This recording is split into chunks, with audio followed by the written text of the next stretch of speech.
Bienvenue à tous, ceci est le 5e chapitre des vidéos Crystal Clear Electronics. Je suis Gergely Siki et je travaille dans l'industrie automobile en tant qu'ingénieur.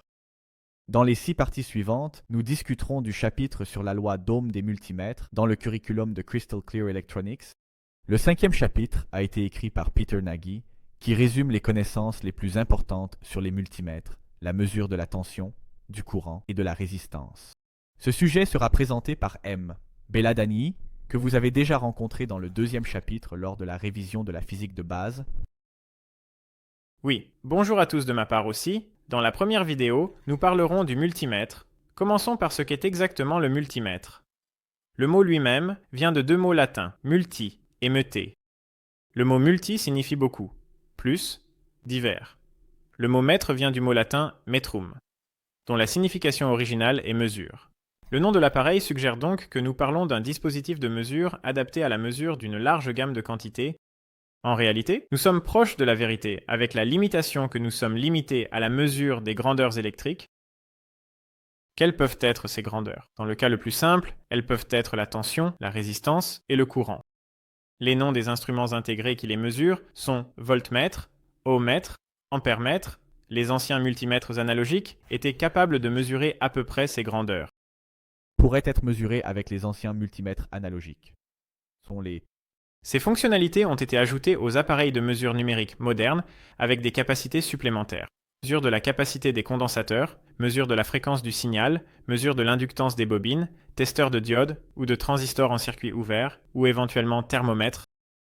Et où nous pouvons également l'utiliser dans le froid. Ces fonctions ne se trouvent pas nécessairement dans chaque multimètre. Le nombre de grandeurs mesurables dépend du type de produit. Une brève mention est que les multimètres numériques modernes peuvent mesurer directement la tension en utilisant un convertisseur analogique numérique et un microcontrôleur. Toutes les autres grandeurs sont mesurées par la tension. Mesurer la pression. Avant d'entrer dans plus de détails sur le multimètre que nous utilisons, nous aimerions vous montrer quelques autres appareils que nous allons seulement effleurer. Par exemple, voici un ohmmètre pour mesurer la résistance de 4 fils. C'est spécial, car comme vous pouvez le deviner d'après le nom, il utilise 4 fils, dont 2 transportent le courant de mesure vers la résistance à mesurer, et 2 mesurent la tension à travers cette résistance. De cette manière, la résistance du fil de mesure peut être compensée, et de très petites résistances peuvent être mesurées. Notre prochain outil est une pince ampère-métrique. C'est un bon outil car il vous permet de mesurer le courant sans interrompre le circuit.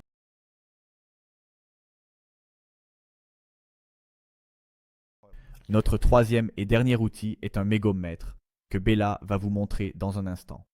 Cet instrument est principalement utilisé pour mesurer la résistance des isolations dans une plage de plusieurs centaines de kiloohms à des mégohms. Je devrais également mentionner, si nous avons parlé de la pince à cadenas, qu'il existe aussi un appareil appelé testeur de tension. Nous n'avons pas pu en apporter un ici. Je ne peux que le mentionner, car il est avantageux pour des raisons similaires à celles de la pince à cadenas.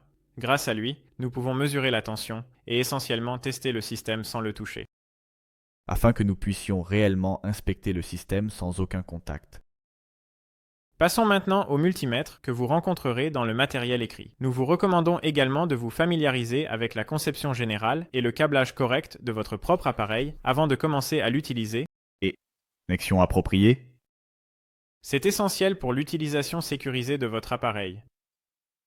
Dans notre cas, nous parlons de ce petit multimètre et je mentionnerai que dans cette vidéo, nous vous montrerons comment l'utiliser, comment le connecter. Je vous parlerai de la connexion plus tard. Mais plus tard, nous avons choisi un autre multimètre, une solution USB, afin que vous puissiez voir toutes les valeurs mesurées en direct sur l'écran devant Gergely. Tout d'abord, nous vous montrerons cet outil de mesure ici. Comme vous pouvez le voir, le multimètre se compose de 3 parties bien distinctes. Un large affichage numérique, généralement situé dans la section supérieure, un commutateur rotatif pour sélectionner la quantité à mesurer, et les connecteurs d'entrée auxquels les câbles de mesure peuvent être connectés. Dans certains multimètres simples, les câbles de mesure sont fixés au boîtier, et il n'y a pas de connecteur. Les fils viennent directement du multimètre. En plus de ce qui précède, notre appareil a des boutons supplémentaires sous l'affichage. Par exemple, sur le mien, il y a une étiquette jaune de maintien et une bleue claire montrant un pictogramme symbolisant le soleil. Le premier peut stocker la valeur actuellement affichée. Lorsqu'il est pressé, l'affichage montre la valeur qui a été mesurée au moment de la pression. La mesure peut être poursuivie en appuyant à nouveau sur le bouton. Le dernier bouton bleu est utilisé pour allumer et éteindre le rétroéclairage de l'affichage. Lorsque nous parlons de multimètre, nous entendons souvent combien de chiffres l'appareil a. Pouvez-vous nous en dire quelques mots à ce sujet? L'une des caractéristiques d'un multimètre est le nombre de chiffres qu'il peut afficher. Par exemple, si nous disons que le multimètre a 4 chiffres, cela signifie qu'il peut afficher des valeurs de 0 à 9 dans les 4 plus petites valeurs locales, c'est-à-dire de 0 à 9999. Si l'instrument a 4 chiffres et demi, il affichera également une valeur locale plus grande qu'auparavant, mais il ne peut afficher qu'un seul chiffre ou aucun chiffre, donc il peut afficher des valeurs mesurées de 0 à 19 999. Ceci est illustré par le fait que si vous utilisez la limite de 200 merwa, sur un outil à 4,5 chiffres, vous pouvez mesurer de 0 VAF à 199,99 VA. De cette manière, nous pouvons mesurer avec une précision de centaines. Merci d'avoir expliqué cela. Maintenant, les spectateurs comprennent aussi de quoi nous parlons. Continuons. D'accord. Examinons les options que vous pouvez choisir sur le cadran rotatif. Si vous tournez dans le sens des aiguilles d'une montre, dans le premier grand groupe, vous verrez une lettre V avec une ligne continue et une ligne en pointillé.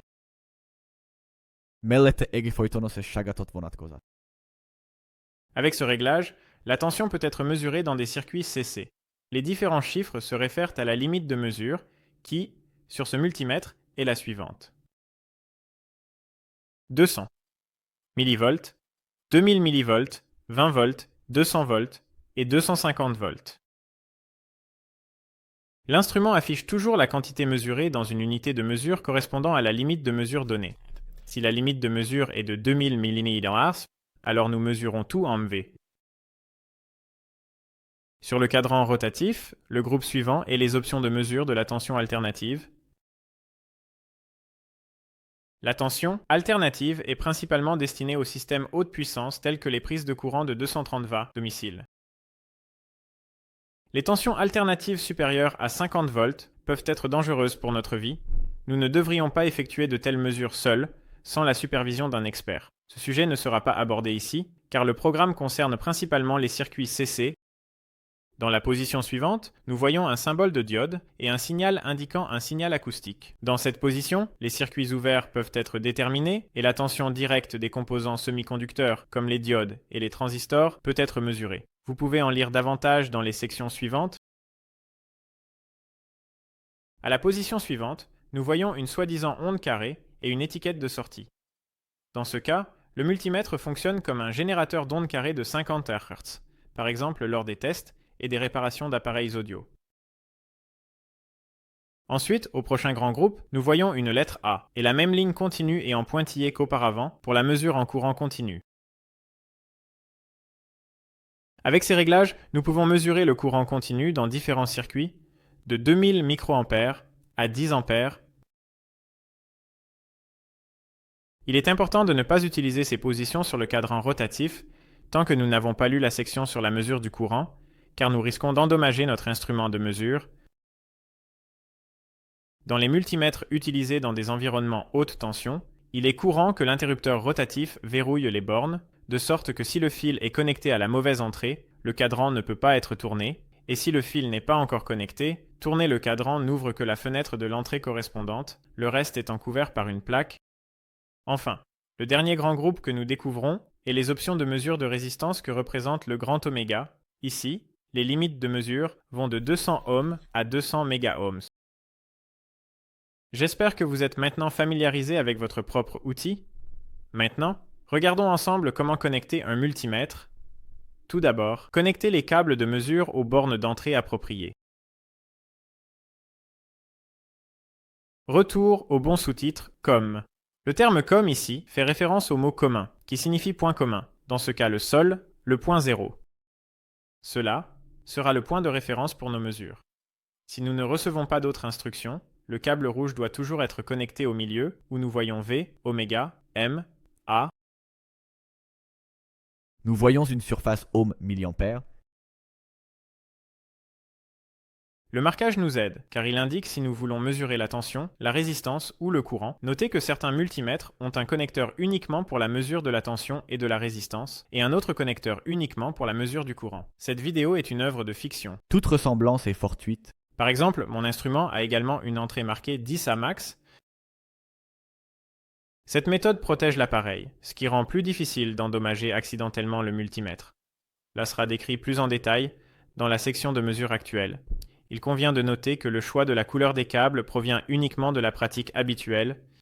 Si nous nous écartons de cela, nous changerons les câbles rouges et noirs, ou nous pourrions utiliser d'autres fils de couleur qui n'affecteront pas la mesure. Merci Bella pour l'explication détaillée des fonctions et du câblage du multimètre. J'attends avec impatience d'autres vidéos où nous pourrons entendre parler des mesures de tension, de courant et de résistance plus en détail. Au revoir.